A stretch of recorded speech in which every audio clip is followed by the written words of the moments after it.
1991 सालापासून विधिमंडळामध्ये झालेला दादांचा राजकीय प्रवास 35 वर्षाचं सातत्य या विधानभवनाने दादांच्या रूपाने अनुभवलं.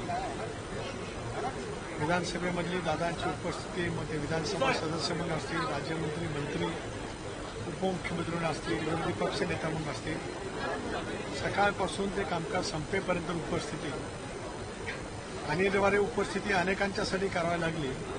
पण अनिवार्य उपस्थिती ही दादांच्या शब्दकोशामध्ये कधी आलीच नाही, कारण त्यांनी अखंडपणाने गेले 35 वर्ष महाराष्ट्राच्या विधानसभेच्या या प्रांगणात ज्या पद्धतीने उत्तम संसदीय कामकाजाचा एक वेगळा ठसा राज्यभरामध्ये आणि देशभरामध्ये उमटवला, असा एक झंझावात आज शांत पडलेला आहे.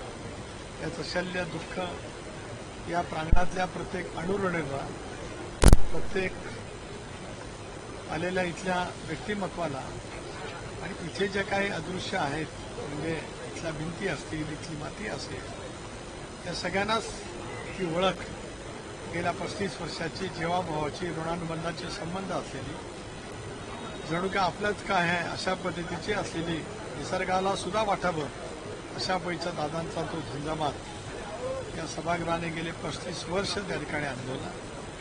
सभागृहातली त्यांची अभ्यासपूर्ण भाषणं, दीर्घकाळ मांडलेला, सर्वाधिक मांडलेला अर्थसंकल्प, राज्याच्या आर्थिक स्थितीच्या अटीमध्ये त्यांनी वेळोवेळी घेतलेली खबरदारी, त्याचबरोबर राज्याच्या हितासाठी घेतलेले निर्णय, त्याच्यासाठी दिलेला फार मोठ्यासाठी निधी, सर्व समाजासाठी, सर्व घटकांच्यासाठी त्यांनी घेतलेले निर्णय आणि निर्णय घेत असताना सभागृहातली त्यांची वेगवेगळी भाषणं, हे सुद्धा एक तऱ्हेचं ग्रंथ होऊ शकेल.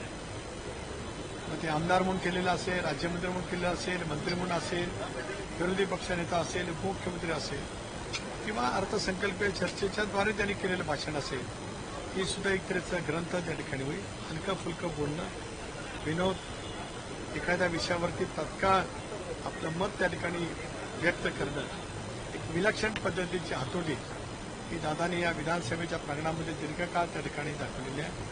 त्यांचा सहकारी म्हणून 95 ते 2014 पर्यंत विधानसभेचं सहकारी म्हणून जी वाटचाल राहिली आणि 14 ते 18 या कालावधीमध्ये त्यांचा सहकारी म्हणून विधान परिषदेतली माझी वाटचाल मी अनुभवली.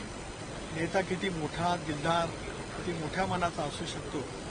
विधान परिषदेत माझं एक भाषण होतं त्यावेळेला, विधानसभे परिषदेच्या अध्यक्षांच्या, सभापतींच्या विश्वासाच्या ठरावाच्या वेळेला, त्यावेळेला ऐकण्यासाठी सर्व आमदारांनी घेऊन विधान परिषदेच्या गॅलरीमध्ये उपस्थित असलेले दादा, तो क्षण मला आठवतोय. मी खाली भाषण करतोय आणि माझ्या समोरच्या वरच्या गॅलरीमध्ये दादा आणि त्यांचे सर्व सहकारी मी करत असलेल्या भाषणाला दाद देत आहेत. एक नेता आपल्या सहकार्याच्या वरती किती प्रेम करतो, व्यासंगी विचार आपला सहकारी करत असलेल्या, व्यक्त करत असलेल्या भावना ठामपणाने त्याच्या पाठीमागे ज्या पद्धतीने ते सतत उभे राहिले, सारंच काय आम्ही गमावलेलं आहे. मी व्यक्तिगत जीवनामध्ये खूप गमावलंय, या विधानभवनाच्या प्रांगणाने सुद्धा खूप गमावलंय, मंत्रालयाच्या इमारतीने खूप गमावलंय, प्रशासनाने सुद्धा गमावलंय आणि महाराष्ट्राच्या 13 कोटी जनतेने सुद्धा आपल्या जवळचा, आपल्या कुटुंबातील एक व्यक्ती आज आपल्यातून गेलाय.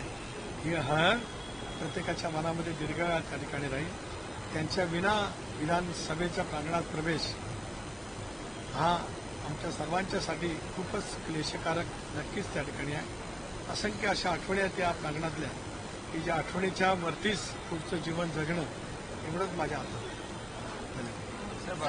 राज्यसभेसंदर्भात निर्णय झाला आणि आज मी केवळ दादांच्या प्रती भावना व्यक्त करण्यासाठी त्या ठिकाणी आलेला आहे. आज संध्याकाळची शोकसभा झाली की मग 26 तारखेला आमची राष्ट्रीय अध्यक्षांची निवड आहे, त्यावेळेला मी जरूर राजकीय या विषयावरती बोलेन.